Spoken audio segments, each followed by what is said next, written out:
Well, welcome everybody. I'm really glad that you could join us for this webinar. This webinar is going to be called the Jethro Project, zooming in on volunteers. And when we talk about the Jethro Project, and we're talking about how you as a leader can focus on what you want to have your volunteers do in order to meet the needs of the program that you are using, the ministry that you are a part of. So when we talk about leaders and we talk about teams in a ministry, every good team needs a healthy leader. Everyone. And the first habit of a healthy leader is that they're in the Word. And I don't mean just Sunday morning. I don't mean reading a devotional and maybe a quick few verses in a devotional in the morning. I mean being in the Word and learning and having that word transform you. That's what every healthy leader needs to do. A good, healthy leader also needs to be in the community, in that they are getting fed. Okay, so like in my church, I have a ministry that is during the sermon. I take the upper elementary kids out and I teach them during the sermon. That's what Pastor asked me to do. And I'm more than willing to do it. But that means that I have to be fed at a different time. So that means either watching it on YouTube when we post it, or I have a lot of other good preachers that I can check into and listen to their sermons. But you need to be in the community. You need to be fed in addition to being in the Word. Another thing a healthy leader does is they're focused on their family. And that's a priority, being focused on their family. You have to remember that ministry is not their identity. Who they are in their family is their identity, and you need to keep it that way. And it's very easy because when you're in ministry, you seem to go in a zillion different directions, and sometimes the family gets put on the back burner. And I understand that. I've been there. I've done that. But you have to make it a priority. So healthy teams have clear vision. Speaker and author William Bridges says people aren't in the market for solutions to problems they don't see. And that's also a marketing thing. So if you want to make a product, you make a product to solve a problem. And people don't buy stuff that doesn't solve a problem. So let's look at what Exodus 18 says, shall we? And I'm going to read it to you. Jethro, the priest of Midian, Moses' father-in-law, heard of all that God had done for Moses and for Israel, his people, and how the Lord had brought Israel out of Egypt. Then Moses told his father-in-law that that the Lord had done to Pharaoh and to the Egyptians for Israel's sake, all the hardship that had come upon them in the way, and how the Lord had delivered them. And Jethro rejoiced for all the good that the Lord had done to Israel, in that he had delivered them out of the hands of the Egyptians. Jethro said, "Blessed be the Lord who has delivered you out of the hand of the Egyptians and out of the hand of Pharaoh, and has delivered the people from under the hand of the Egyptians. Now I know that the Lord is greater than all gods, because in this affair they dealt arrogantly with the people." And Jethro, Moses' father-in-law, brought a burnt offering and sacrifices to God. And Aaron came with all the elders of Israel to eat bread with Moses' father-in-law before God. The next day, Moses sat to judge the people, and the people stood around Moses from morning till evening. When Moses' father-in-law saw all that he was doing for the people, he said, "What is this that you are doing for the people? Why do you sit all alone and all the people stand around you from morning till evening?" And Moses said to his father-in-law, because the people come to me to inquire of God. When they have a dispute, they come to me and I decide between one person and another, and I make them know the statutes of God and his laws. Moses' father-in-law said to him, what you are doing is not good. You and the people with you will certainly wear yourselves out, for the thing is too heavy for you. You are not able to do it alone. Now obey my voice. I will give you advice, and God will be with you. You shall represent the people before God and bring their cases to God.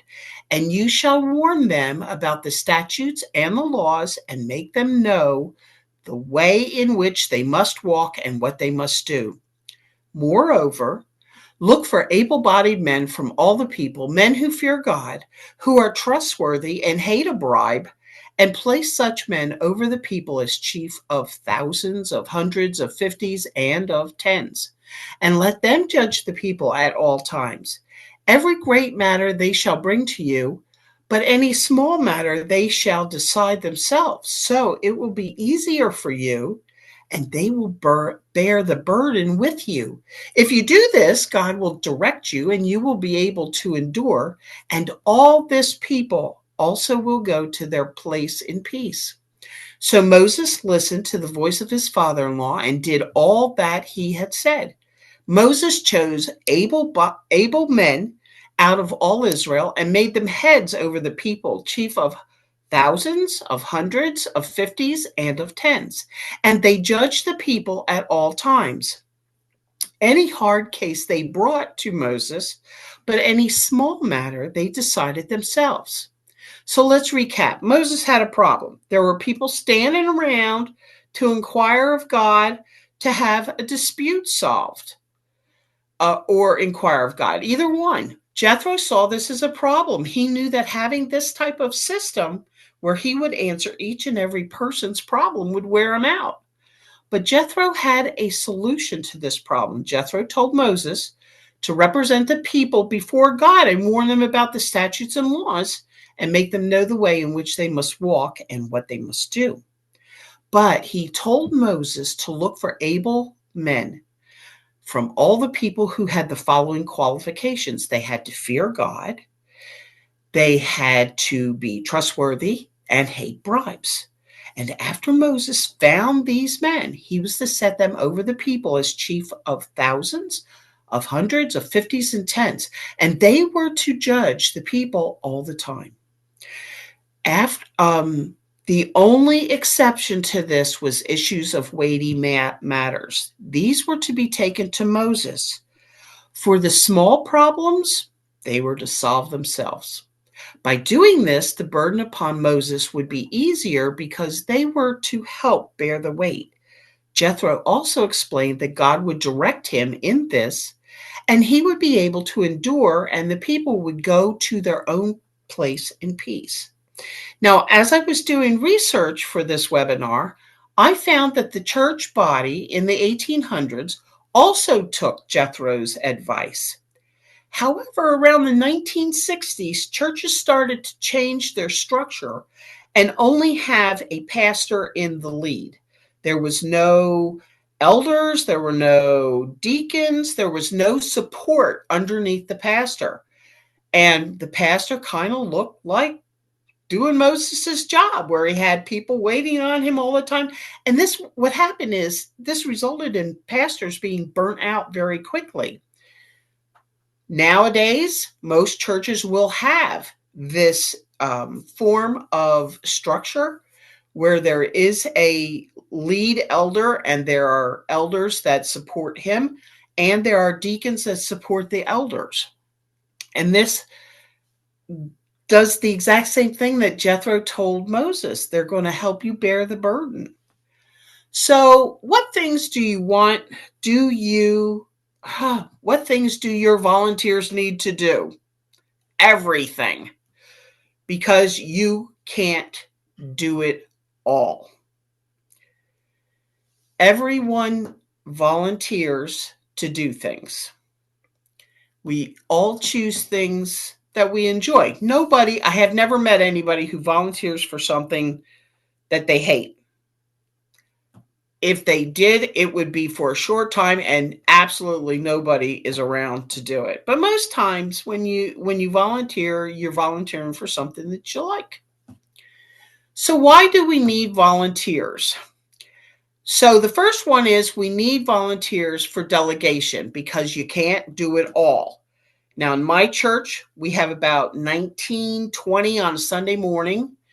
I wear a lot of hats. I'm in the praise and worship band.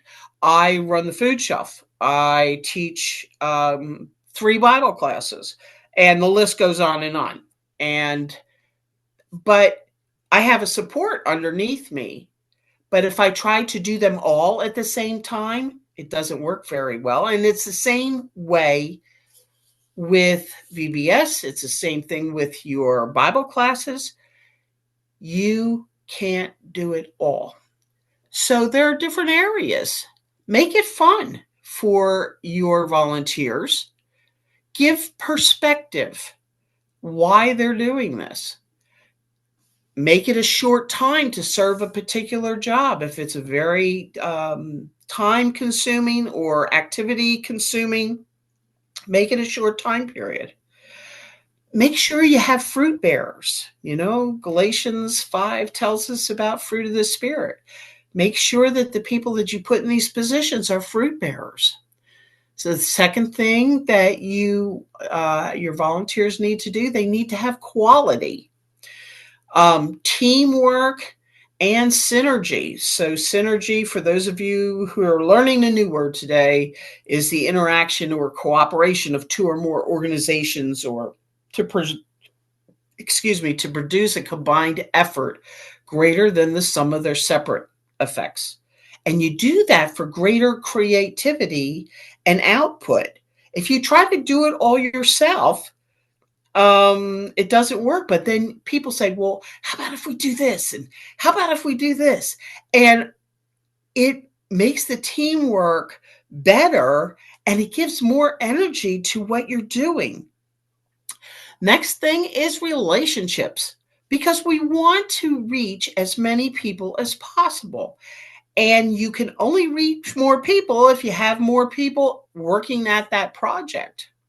And usually this list is fairly easy to make because it is the list of needs that we are staring down as we stress and we plan. However, it's a list of things that we need. But why should a person do any of these things? Let's look on the other side. What do they get out of it?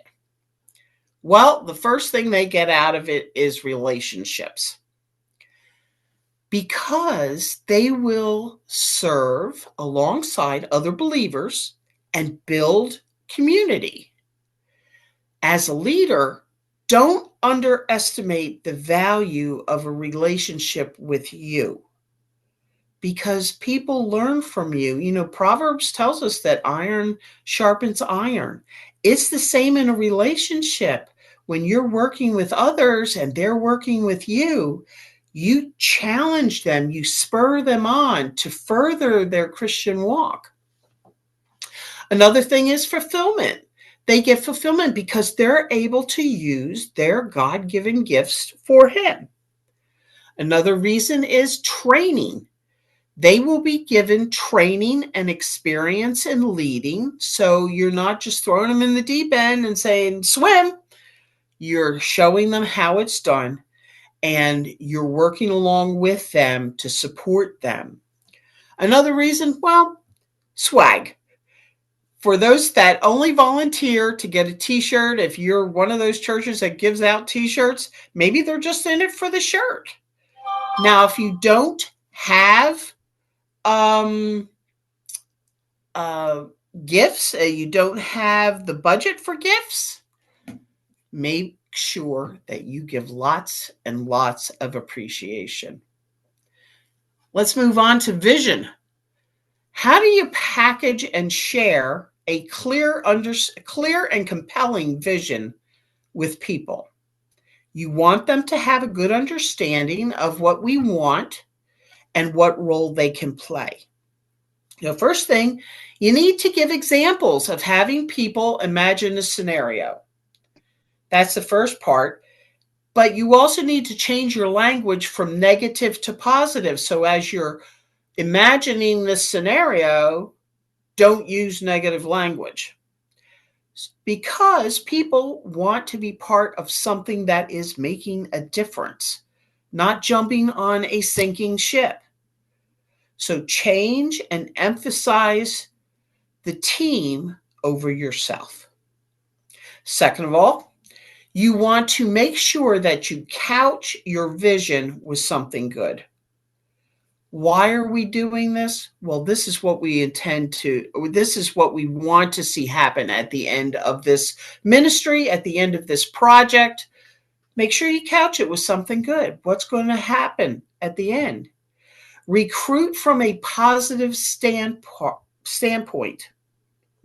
And you can use current staff to recruit others. If you're doing for VBS and you're trying to recruit staff, then how about using staff from years previous that came and had a positive outlook on what they did? Like maybe you had someone in security matching up the parents with the students that came out to make sure they got to their cars safe and sound, and they were able to interact with both the parents and the students, and they had a really good time. It was fun, and they made sure everybody was safe, and they were able to answer questions that they may have, maybe about the church, maybe about what happened that night. It would be a really good, positive standpoint for them to talk about. So you could use them in order to recruit others. Lastly, I want you to clear any fears. So if your volunteer has fears, make sure that you address all of them. Clear any fears and treat them very well. Okay, that is something that will stop a volunteer in their tracks. But I'm afraid. Okay, what are you afraid of? Let's take a step back and see how we can approach this. What are some options that we can choose that would make this easier for you? Always do that so that they don't have any fears. And in doing that, make sure that they know that they can always come to you when they have fears cropping up and they don't know how to handle it because they've never been in this position. That's why you're going to be their support system. Okay? So as you recruit people to a clear and convictional vision, you can equip them to share with their sphere of influence. This allows you to recruit people that you don't know yet. People want to serve with their friends. And finally, celebrate. Celebrate and honor what you want repeated. Take care of your volunteers and treat them like they are valuable. The best way to retain volunteers is to support and equip them. Look for easy victories and wins, and be wise about squeaky wheels. Now, word about squeaky wheels. They don't always need to grease first. They only don't need to be greased. Maybe they just need direction. However, it may just be a squeaky wheel. Years ago, I was in a organization that had a very vocal squeaky wheel. And I was very frustrated with the squeaky wheel because it seemed to me that I could do nothing that would make him happy. And as I was going through the word, I realized that God has put him in my sight to be that squeaky wheel, to make sure that I crossed all my T's, dotted all my I's. I made sure everything was done ahead of time to prepare for what was coming up in this project. And I just had to glorify God with this because he was a squeaky wheel. Because I could not grease it to make him be quiet. He was there to make sure that I did what I was supposed to do. So celebrate those things, those frustrations, those trials that come. Celebrate. God knows you're in them, and He will give you the answers of how to do it, how to overcome those challenges that come to you during this time of planning. So make sure you celebrate, emphasize the team over yourself, and do it repeatedly. Finally, here we are. And I have a really good slide. So why did I put the slide in here? Well, number one, as Sandy had said earlier in the week, we're not an ocean. We're not an island by ourselves, because we're not. But volunteers are not usually islands themselves. So make sure you train, you equip, and work with them before letting them on their own, because that's important. Then they don't feel like they're all by themselves. They feel like they have a support system, just like Moses had a support system. And that's what we have. And that's how we need to gather it and put it in. So there's a support system for us, and there's a support system for them. Be intentional to train and be quick to heap praise on your volunteers.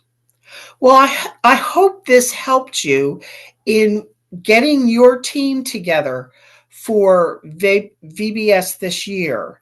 And I pray that everyone that watches this webinar, that they would have a really good and successful VBS. And if you're using this for your Sunday school project, that you would be successful in that too. Thanks.